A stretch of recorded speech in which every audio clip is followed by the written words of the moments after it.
truth, and not more the truth, that when it comes to the civil service, generally, different sectors of the government, we still find criminals in every part of it. And there's no honesty. There's little or no honesty in the system, because everybody wants to profit from criminality. And that is where the P2B factor comes in. Because one of the major things he has promised is full digitalization of his government. Through the civil service, speak about the tax sectors, there's going to be full digitalization. The FIRS, the state's internal revenue, and all of that is going to be fully digitalized. Every penny is going to be running on a central database. You see what is going in, you see what is going out, and Nigerians, simple Nigerians like yourself and myself, will also be able to access and see the actual amount that goes in and goes out, which brings in the topic of accountability in the system. A lot of systems that we've operated on today are not accountable. Sometimes the leaders feel that we should not even pray into their business. They don't want the citizens to know the money that is going in and money that's going out. Money that actually belongs to the citizens. And it's not theirs. It is for the citizens. And it's supposed to be open for every ICC to know when money is mismanaged. So citizens can raise and ask questions. Where did you spend that 1 billion? Where did you spend this 2 billion? Why did we raise 4 billion this month? And why is it dropping to 1 billion the next month? Those questions that need to be asked.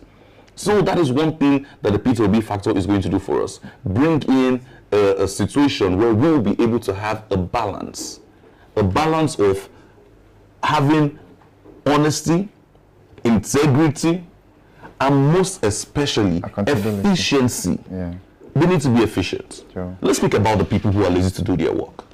A lot of them. I think it's good to know that Peter Obi in his manifesto have demonstrated his interest to digitalize our civil service sector, which I think will go a long way in curtailing the level of corruption, the high level of corruption. And believe me, King Kamsi, I personally believe that the civil service system is more corrupt than even the political sector or even our politicians. I wouldn't beg to differ. I agree with you totally. There is massive corruption going on in every sector of civil service, from the school education sector to the health sector to the... Even to the force. To the force, exactly. Even to the forces. And we have that conversation daily.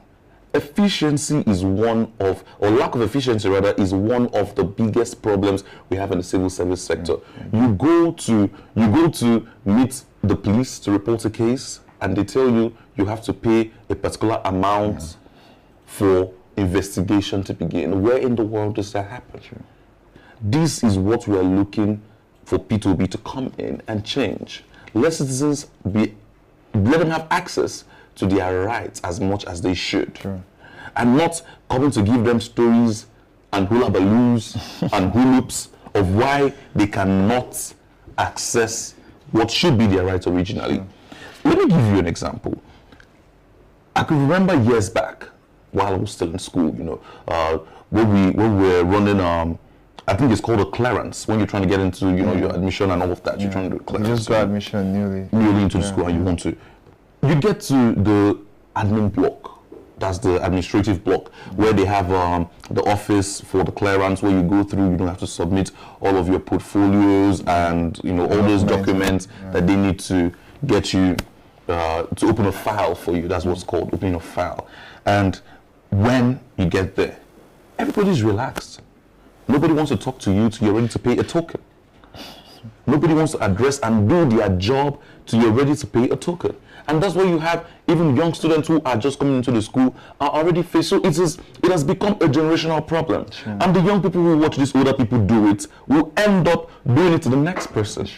But it's true, because there will always be the argument, okay, this is how we did it in our own time. So you must do the same thing. And you have, the school system is very, very concerning, like you cited. You have lecturers playing gods, A lecturer will tell you, I'm going to keep you in this school for 2 years, for 5 years, just because you refuse to play by his books. You refuse to, to dance to his tune. And you go to do your clearance. I have similar, situation or similar occurrence when I was doing my clearance when I got admission then, and we got to an office, and this woman was busy, having a chit chat with her colleague, and you have students lined up waiting for her, and she was eating. And then one of the students demanded, "Ma, we are waiting for you," and she flared up. If you don't have respect for me, can't you respect this food that I'm eating? Do you understand? And you look at me like, this woman, you're supposed to do your job. Do you understand? It's until you now, okay, Mama, sorry, just take this one and buy a recharge card. You give me money. So, okay, what do you want? That is where the discussion of efficiency comes in. It's saddening. Lack of efficiency is killing our system. So much that people don't understand anymore that your workplace is your workplace. Why would you have to bring food to work? You're supposed to, even if you want, I think they have break time. There's time stipulated for break time, and you even have to step out. And so it is recorded that you're not on seat and you're on break. Not when you're on seat, you have people to attend to, and you're looking them dead in the eyes and telling them that you are eating. That is lack of efficiency. I think that is where discipline also comes to play. I think our civil service system also lacks discipline. You know, everybody is doing as they want. True. Even if you go to schools, I'm sure it's stipulated that it's time for you to come to school, but you find out that these people come to school late, and they can easily forge the time and dates, you know, they arrive to school. And that is when you talk about digitalization. I think there are some schools adopting that, where lecturers or teachers now, when you come, you thumbprint. So clock in. Clock in. The machine captures your time and everything, just send it down to the database. These are approaches we need to adopt. These are, you know, things that we need to adopt to make our civil service system more efficient, more accountable, more disciplined. And I believe with P2B coming in and promising to bring these changes, maybe we hope that we can say there is hope in the horizon. There's a lot of hope. There's a lot of hope, and that's why we keep speaking to a lot of Nigerians who are watching daily right here on Obidati Family Television. We keep telling you, Peter Obi is the only option we have for a possible Nigeria that we desire. It doesn't go. It's not a case of the usual jamboree that we see. At this time, a lot of people have clamored and have cried. Every Nigerian is affected by this cancerous system. And what we need is a man of competence, character, and also capacity, mental, spiritual, and every sphere of it. And the willingness. And the willingness to work. One who is emotional and who has human sympathy at heart. One who understands that the next man who's not feeding is somebody's brother. The man that is being killed or kidnapped is somebody's family. True.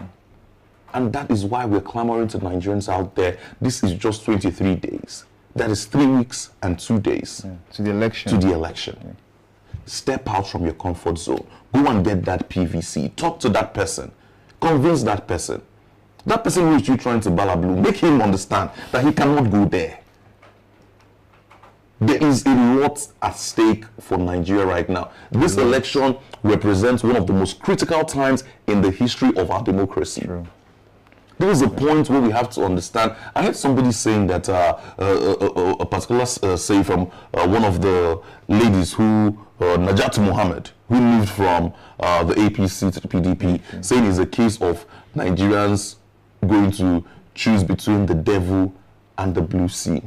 And I'm saying, why do you have to choose between the devil and the deep blue sea when you can look up to the sky and see the silver lining there? Would you always keep looking down? It's because that's what they've been used to. I mean, of course, when you talk about the APC and the PDP, I don't think they've always dreamed, at any point dreamed of the sky. They always dream, okay, is either we'll go down to hell or end up deep down in the sea. And they've been taking us with them along all this while. And I think now we decided to go up and not going down again. True. We decided to go up with Labour Party. We decided to go up as a nation with Peter Obi. And it is very easy. I know we talked earlier on our show. This election is one of the easiest elections, if you ask me, when it comes to choosing. Very true. It's very easy to choose. Because when you put the options on the table and you look at it, it's very easy for you to tell the difference and what everything stands for. So Nigerians, we as a nation, for once, will have our destiny in our hands to make our country better, to make it what it should be. One of the most blessed nations on earth. if not the best blessed nation on earth. And unfortunately, we've been living in abject poverty all these years, and I think it's time. It's time that we take our power, and our power is our PVC. Sure. Go out on the 25th of this month. Go to your polling unit, place that vote, stand there, encourage other Nigerians. Wait and monitor your votes. Security of votes is also as important as the voting process itself. Make sure you are there to see how the process goes. Make sure nobody is manipulating. Report every manipulation sin. Yeah. That is what it's supposed to be. That's why we are Nigeria. That's why we are Nigerians. We don't have any other country. At all. No other country. So please, let's quickly go for a break, and when we get back, we'll be discussing other matters and be wrapping up the show Possible Nigeria right here on Obidati Family TV. Please don't go anywhere.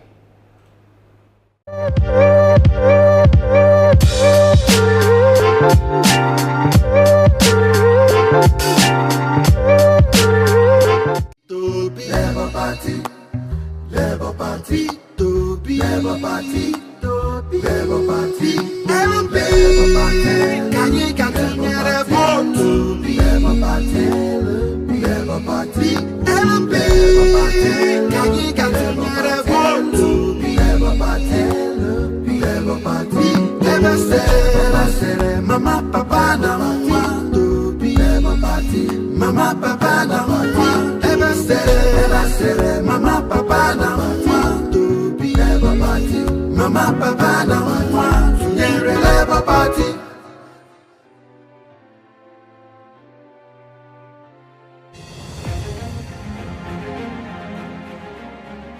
Mr. Peter Obi's administration built from scratch Chukwuemeka Odumegwu University Teaching Hospital with 25 building structures. His government funded transformation of massive infrastructural development, accreditation of 12 health institutions and 2 hospitals, and also built 10 maternal and childcare centers across the state.